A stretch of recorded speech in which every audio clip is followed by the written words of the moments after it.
صل على نبيك دائما في هذه الدنيا وبعث ثاني.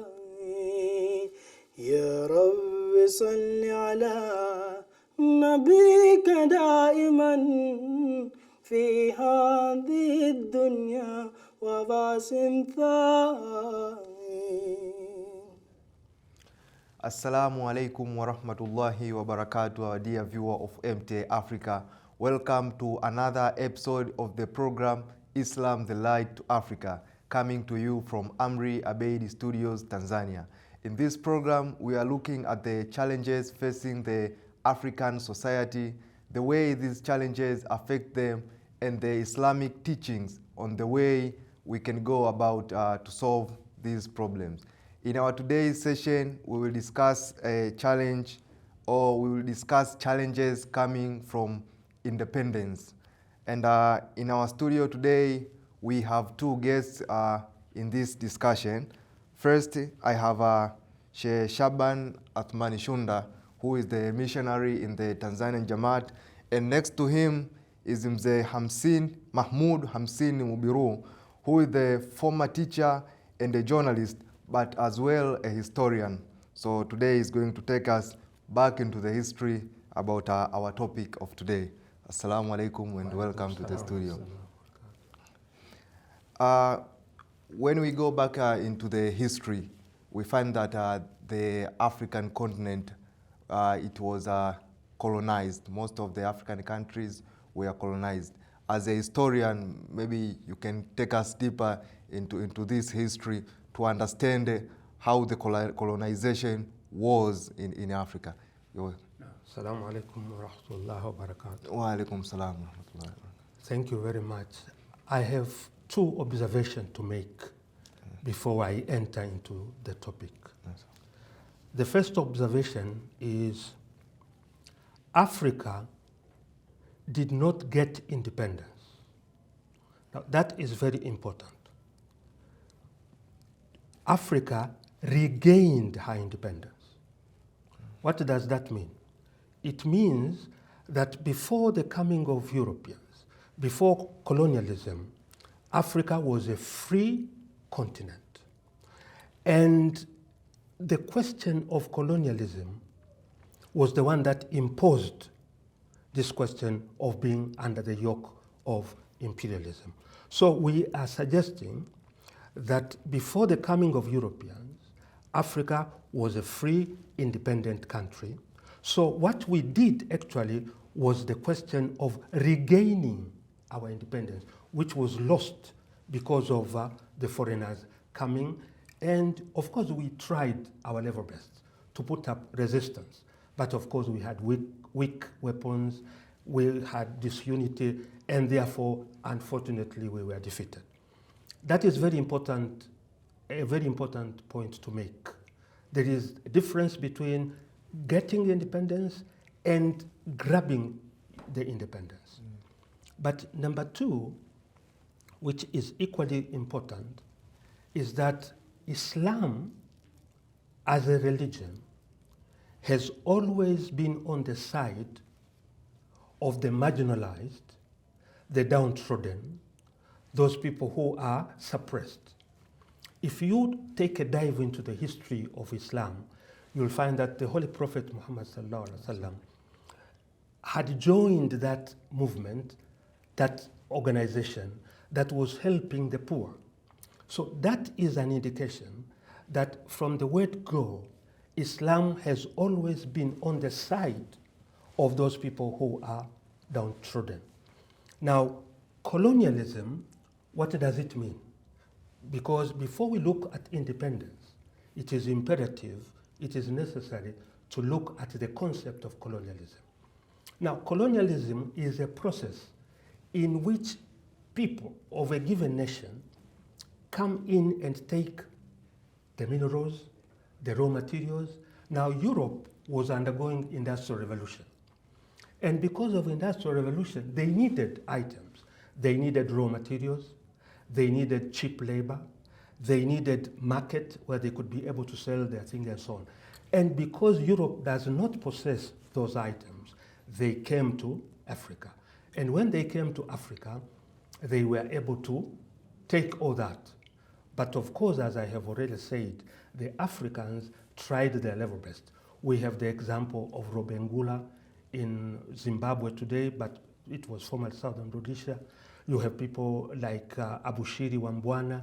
You have the Maji Maji War of Independence. But you have also people like Samora Tool in West Africa. They all tried their level best to fight for independence. So independence here refers to that struggle to get back our things that belongs to us. And Islam does not allow anybody to look with envious eyes what God has given to others. And that is why Islam was all the time on the side of the Africans when they were fighting for their independence. Thank you very, very, very much. When you are finishing, you have mentioned a thing about Islam with independence, the relationship. If I cut you short, I want to go back to Zemubiru also. Yes. They are saying that we Africans, because we are not able to run on ourselves, so this European help us in many sectors, especially education, trading. So before we are not able to run ourselves, or we are not able to do in our own before colonization. No, that cannot be very true. That is only a question of trying to justify what they did to us. Because when you look at history, Africa before the coming of Europeans, we had Mali Empire, we had Songhai, we had Ghana. They were extremely powerful, but they were well organized. In fact, someone was telling me that the first civilization in the world took place in Egypt. Yes. And someone was telling me that Egypt is in Africa. Yes. So it goes... Even the calendar we yes, use, it goes without saying... from there. Yeah, it goes without saying that it is not true. Okay. If there is anything that the colonialists brought in Africa was the question of instability. They are the ones who brought in a lot of things that have made us go down. And that is why someone has written a book, that is Professor Walter Rodney, How Europe Underdeveloped Africa. In fact, it was not development, but it was underdevelopment. Okay, thank you very much. Shah, let's get back to what Islam can say, how Islam encourages freedom from where Zemubiru Saibo has ended.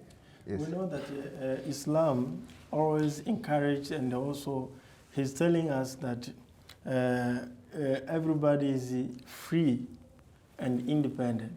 Yeah. So even in believing our religious matter, we are not so suppressed and pushed down. Everybody has freedom in thinking, has freedom in expressing himself. Everybody has freedom in economy, seeking education, and everything. I can say that even our religion, Islam, to believe in it, or in all matters in a religion, it says that la ikraha fi din, that even in the matter of religion, there is no compulsion in it. Islam is not forcing somebody to believe without understanding it. We know that even to believe in Allah himself and the religion, also Islam expressing it and explain it very widely and also wisely as well. He said that وَقُولُوا الْحَقُّ مِنْ رَبِّكُمْ فَمَنْ شَاءَ فَلْيُؤْمِنْ فَمَنْ شَاءَ فَلْيَكْفُرْ. That is chapter 18, verse 30. That this is the right way from your Lord. This is right way from your Lord, your Creator. If anyone wants it, should believe in it, and if anyone wants it, he can disbelieve, because everybody has that freedom to express himself. Come down to if we come to the history of Islam, I can say that Islam is the religion first encouraged that no slavery, nobody should be taken as a slave. Everybody has his freedom. And it encouraged this act to the extent that there is also some offenses which if you do, according to the Islam law, you have to release a slave as a compulsion of it. You see? And also there is example of the Holy Prophet Sallallahu Alaihi Wasallam himself. Even before Islam, even before his commission as a prophet, when he married Hazrat Khadija, he met Hazrat Khadija with some slaves, because we know that as a manpower at that time, to have many people to work for you, that is also counted as a wealth for you. So Hazrat Khadija handed over everything to the Holy Prophet Sallallahu Alaihi Wasallam. So the Holy Prophet Sallallahu Alaihi Wasallam enslaved all of them. He let them free. So we see that now, also Mzee Mubiru Sahib said that in Islam it is forbidden for somebody to look, or a nation to look another nation's resources in the eye of envy, to want it to be in his own, to be in his possess. So this one also, Islam encouraged that everybody has to work hard to his own, and everybody has to be satisfied with what is given to him. So in the matter of independence in Islam encouraged a lot that everybody has to be free and conscious, everybody has to be free and act, and everybody has to have his freedom to do whatever he likes. Everybody has to be free, in fact, yes? Islam stresses that nobody is good enough to govern another one, because you can only govern another one when people are not equal. In Islam, there is the question of equality. We are all equal, whether you are brown or red or green, whatever color. What is important in Islam is the content of your character. It is only taqwa that makes you to be different from others, or else we are all equal. So that is why, for example, Hazrat Mirza Ghulam Ahmad alayhi salam, he was given the good tidings that you'll get a son, and that son will be able to liberate those people in chains. Now, we can be able to see that Hazrat Mirza Bashiruddin Mahmud Ahmad, radiallahu anhu, he did quite a lot in the liberation of Kashmir, in the liberation of even Pakistan itself. He was also responsible for the liberation of Ghana, even East Africa. Because of one thing, believing that no nation is good enough to govern another one, and therefore every nation must be free. He was doing that from the injunction of the Holy Quran. Thank you very much, Mzee Mubiru Sahib, for your addition onto the point we were talking about. Right now, let's go and watch a short documentary that was prepared about independence in Africa.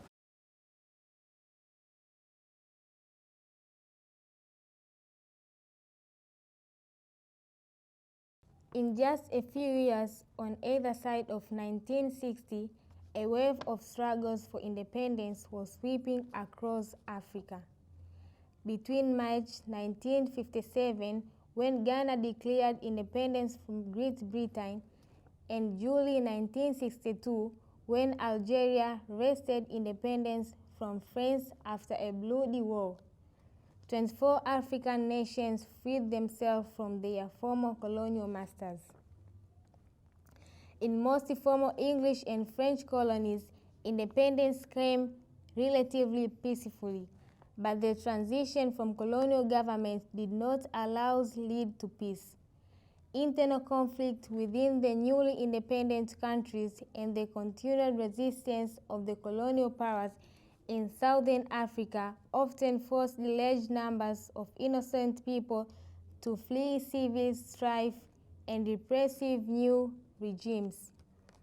But at the end of the day, all African countries have gained their independence from the colonial masters. Despite the former political independence, Africa is still not fully independent. However, it is argued that no African country is truly free or independent. All of them are still being destabilized and manipulated so that their former European colonizer can still make profit. Africa is the richest continent in the world in terms of resources. The surface of cradle and humanity has been blessed with the infinite beauty and abundance of flora and fauna. Africa is producing the most execute harvest of cocoa, coffee, fruit, and vegetables. It is home to an incredibly diverse wildlife and vast marine resources. The land that is literally golden is covered with breathtaking mountains, rivers that are flowing into oceans in front of Georgia's beaches, spreading over 4 different climatic zones. Besides the obvious treasures of the African soil such as gold and diamonds, Africa has about 20 unique and precious minerals. It is a paradise inhabited by the most beautiful souls. Nevertheless, the richness of the world's largest continent has not been a blessing for Africa, but a curse that has turned it into the most underdeveloped continent on the planet. After all this, one can ask, despite all riches available in these now independent African countries, why are the African countries still underdeveloped? Who is benefiting from those riches? And what do these independent African countries need to do in order to benefit from their resources?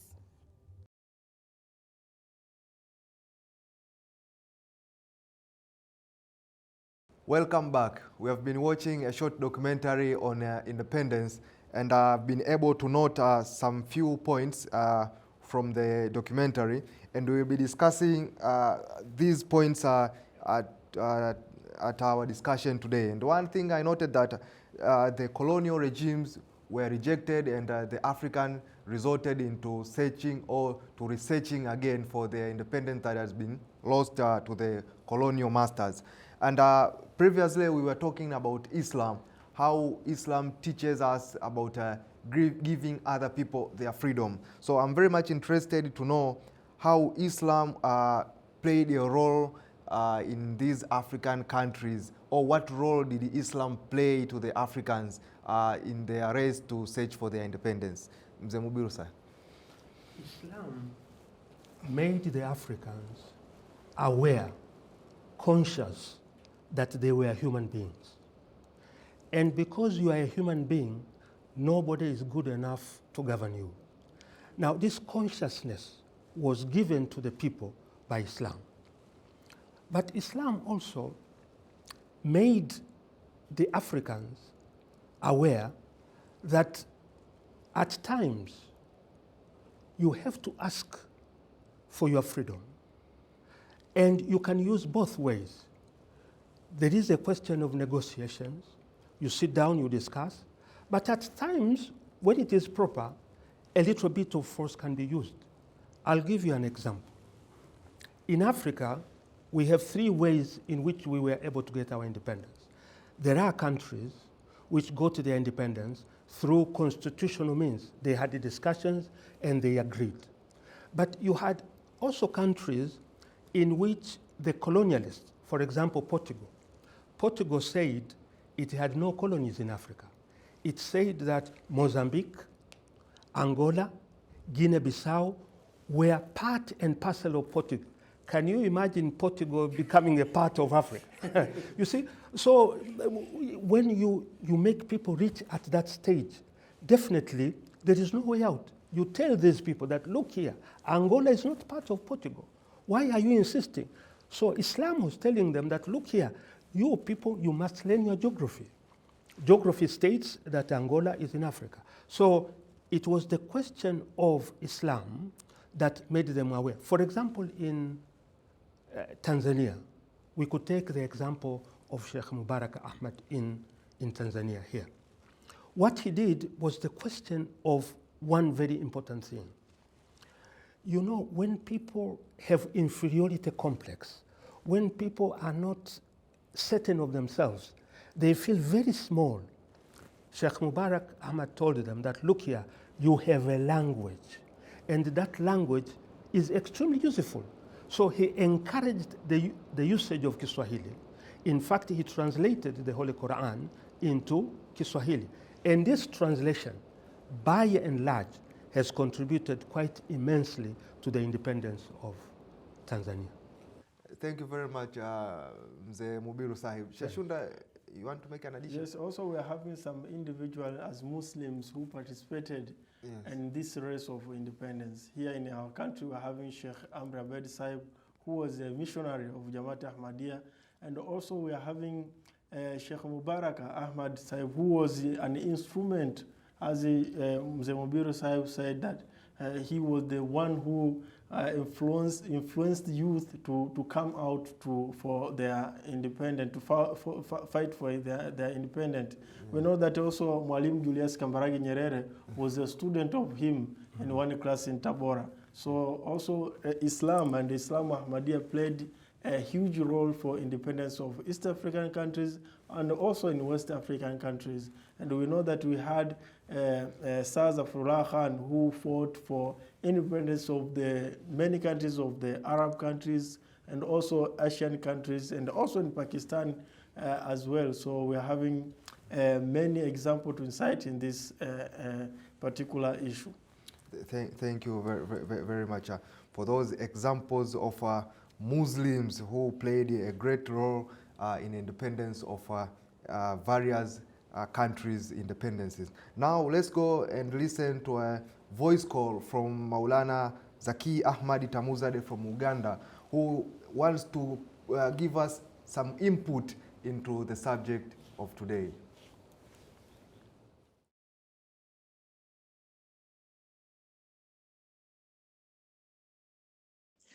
We should understand that during the Berlin Conference of 1884, Africa faced the beginning of the new kingdom.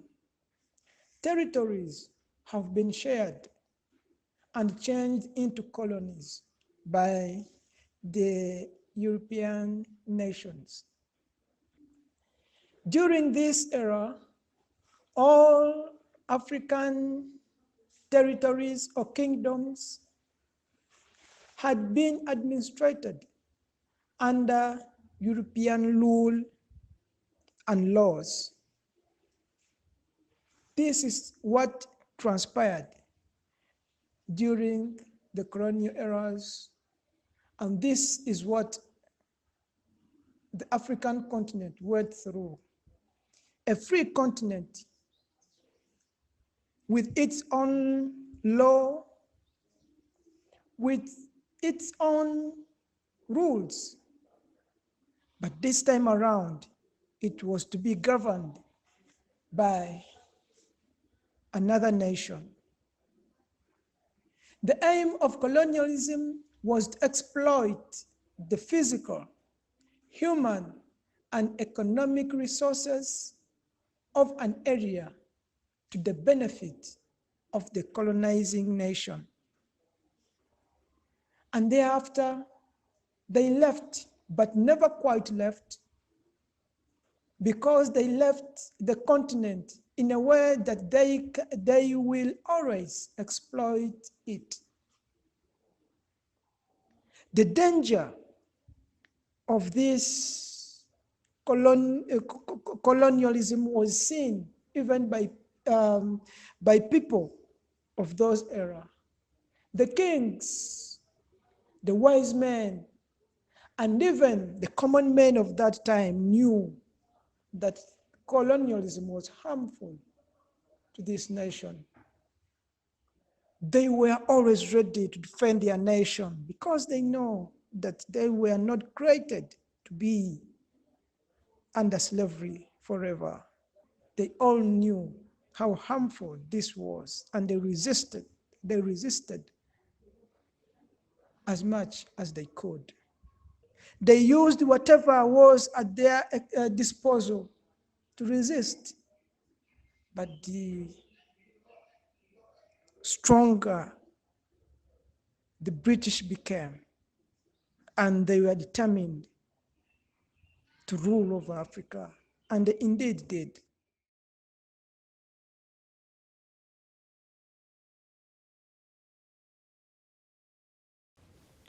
Welcome back. We have been listening to the voice call from Maulana Zaki Ahmadi Tamuzade from Uganda. Thank you, Maulana, for your input into our today's discussion.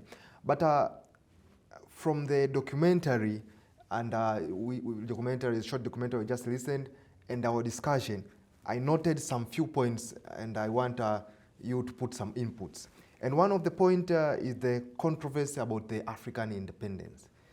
We said that before we were free, Africa was a free continent. Then there was inversion of colonialism, and then the African fought against the colonialism to gain their independence back. During colonialism, the outsiders grabbed what we had, and it made them rich. But when they left, what they left has not made us rich. We are still struggling with poverty. So the question here is, are we really independent with what we have? Let me start with you. That is a very important question. Are we free? Are we independent? Yes. What is freedom? Freedom is the ability of a given people to shape their own destiny, to have the last word on their own lives and so on. The question in Africa, are we that free? For example, the colonialists left with us English, French, Portuguese. Have we gone far away from that? No. We are still using Portuguese, we are still using English. We do not have our own languages to utilize. So nobody can be able to say he is free when he is utilizing a language that does not belong to him. But when the colonialists came, they made us produce raw materials for them. So all the time we sell to them and they buy from us. But who controls the market? And why do we produce that which we do not consume and consume that which we do not produce? That is the definition of poverty, because you produce something that you do not want. But another thing, they brought the question of divide and rule. They did put boundaries in 1884. Now, those boundaries, you have Uganda, you have Kenya, you have that and so on. But those boundaries did not care about our cultures, did not care about our history. And people have fought. We had civil wars in Nigeria. We have in Southern Sudan, civil war and so on. All these were brought by the colonialists. So in a nutshell, we can be able to say that Africa is not free, because freedom is the ability to make your independent decision. Today, in Africa, people are led to listen to the voice in London, the voice in New York, instead of the question of debating within here. So Africa will only be free when it realizes her potentials, when all the resources that we have in Africa are creatively but intelligently utilized by the Africans within. If that is not going to happen, then we will have one thing: very beautiful national flags, very 21 gun salute, but independence will not be there. Thank you very, very much. Jazakallah, Sheikh Shunda Sahib and Mzee Mubiru, for your input in our subject of today, where we are talking about the challenges that come with the independence. Until next time, when we will meet here to discuss another challenge facing the African societies. Assalamu alaikum wa rahmatullahi wa barakatuh. Wa alaikum assalam. Katu okoa rahmatul alamin. Ya Rabbi salli ala nabika daiman fi hadhihi dunya wa ba'sin thani. Ya Rabbi salli ala نبيك دائما في هذه الدنيا وباس ثاني.